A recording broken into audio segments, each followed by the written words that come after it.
Good morning, it's July 14th, and this is To My Liberal Friends. The Supreme Court has ruled that using race as a basis for admissions to universities violates the law. They based their decision on the 14th Amendment and the Equal Protection Clause. That amendment states very clearly what it means. Quote, "No state shall make or enforce any law which shall abridge the privileges or immunities of citizens of the United States, nor shall any state deprive any person of the life, liberty, or property without due process of law, nor deny to any person within its jurisdiction the equal protection of the law." End quote. Remember that, it's very clear. Now, I think we should all understand exactly what was the reason the 14th Amendment was enacted. In the aftermath of the Civil War, southern states were enacting laws to deprive freed slaves from their rights under the Constitution.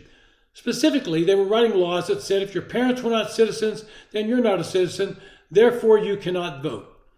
Clearly aimed at preventing black people from voting.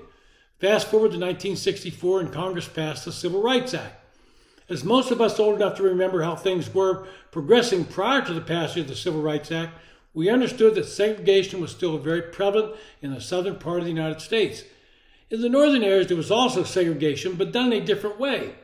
I grew up for part of my life in a federal housing project in the Pittsburgh area. At Valley View Terrace in Canonsburg, PA, there were buildings that were specifically for white residents and others for black residents. That was segregation. To summarize the provisions of the Civil Rights Act, it forbade the discrimination on the basis of sex as well as race in hiring, promoting, and firing. The act prohibited discrimination in public accommodations and federally funded programs. It also strengthened the enforcement of voting rights and the desegregation of schools.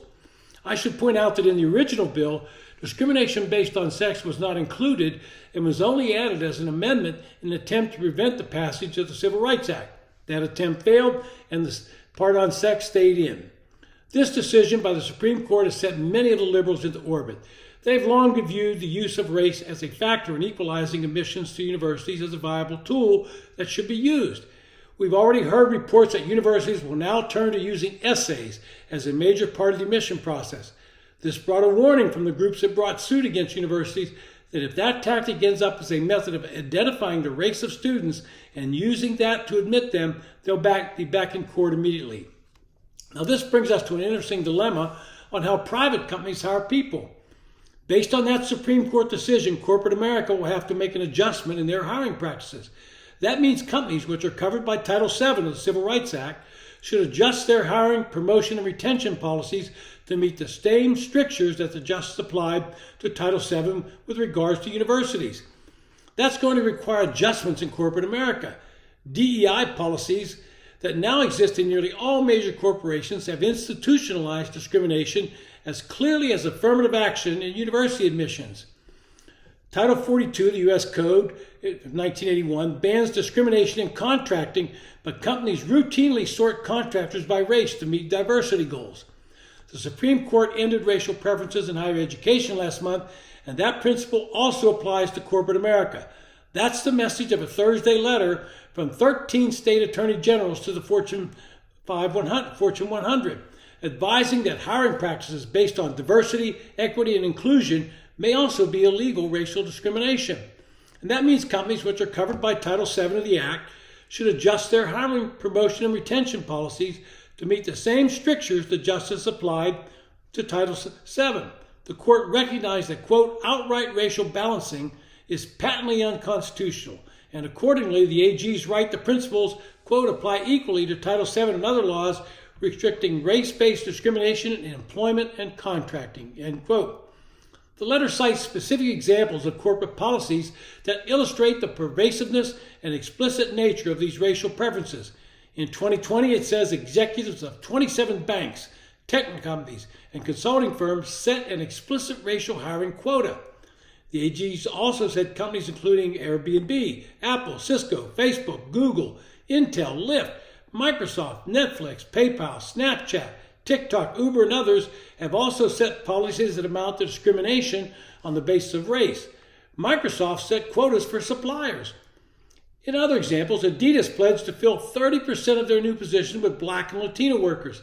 Target released a race and gender breakdown of its team and pledged to increase hiring of Black workers by 20%.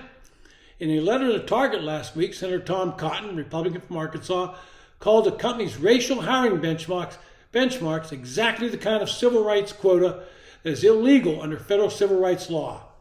You can bet the companies will be paying attention because it is the attorney generals in individual states that enforce the civil rights statutes, and they could be suing companies for failure to comply with the law.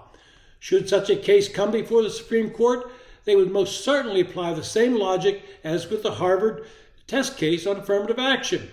Should that occur, liberals will once again march in the streets. But I've seen in my own life some very strong Democrats get upset when the company they work for either passes them over for promotion or does not hire them because they're trying to meet some corporate imposed quotas. When it applies to them personally, they see things in an entirely different light. One of my clients, while I was running my firm in Washington, D.C., asked for my recommendation to fill a position in their government relations office.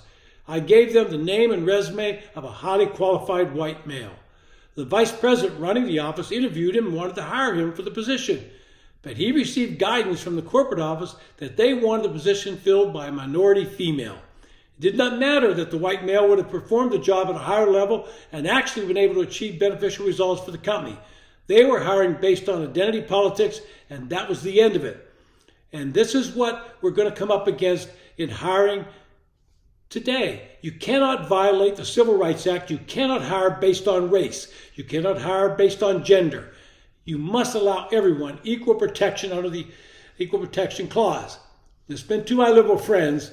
Thanks for listening. If you enjoy the podcast, recommend it to your friends and hit the subscribe button.